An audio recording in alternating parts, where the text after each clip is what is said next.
Not sure why that did that again, but here we are. It is fight week in the Ultimate Fighting Championship as UFC 317 is back this weekend, and a couple more intriguing options on this card aside from the main event. In a different episode or video, we talked about the main event with Ilia Topuria going after the lightweight championship and his fight with Charles de Bronx, plus the co-main event with Pantoja against Kai Kara France for the flyweight belt. Speaking of flyweights, I think the other most interesting fighter on this card is in that division, and he was on the last Fighters to Watch show that we did. It's Joshua Van. He fought 21 days ago in a fight that went to the third round.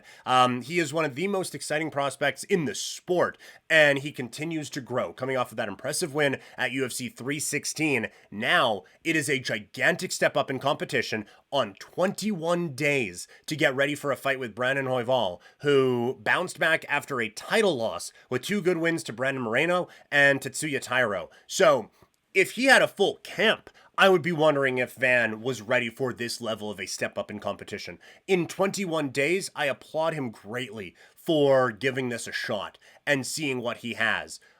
I do think this is probably a step too far for him, but I think it is a phenomenal opportunity to see one of the more exciting prospects, like I said, in the entire Ultimate Fighting Championship right now, get this opportunity at pushing for greatness and pushing up the rankings very, very quickly. So very excited to see what comes out of that one. Next fighter to watch is in the lightweight division. It's Renato Moicano, who coming off of a tough loss against Islam Makhachev. How do you bounce back from that? I'm very interested to see what his response is to losing to the champion, what lessons have been learned.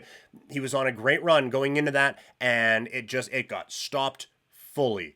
Now he's going up against, it's a tough opponent in Beneil Dariush, but if we want to get back to a title, that's a guy who you beat, and it's a guy who you kind of run through, to be perfectly frank with you. So I think that this is a good kind of a measure. Like, okay, you're not that guy. Where are you, though, in this division? So he'll be a fighter to watch here coming up on Saturday. We have a couple more for you, but do just want to say, if you want to support Couch Potato Diary and my dog's love of treats, you can do so with the tip jar. There is the link in the description on this video, or if you're on Twitch or Kick, there is a tip panel that you can head over to. Understanding times are tough, but anything you can would be greatly appreciated. Last fighter to watch on this one is Janata Diniz, the heavyweight. He's coming off of his first professional loss in mixed martial arts. How does the former Glory Kickboxing star respond as he goes up against Alvin Hines, who create a fighter, UFC guy?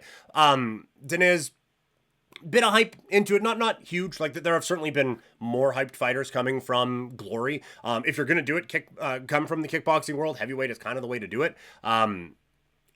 I don't think this is someone who's going to be challenging for a championship, but I do think that this is someone who is at least intriguing as we enter a new era now in the heavyweight division. So to see kind of where he stacks up in this whole thing, I will be fascinated to see that coming up here on Saturday.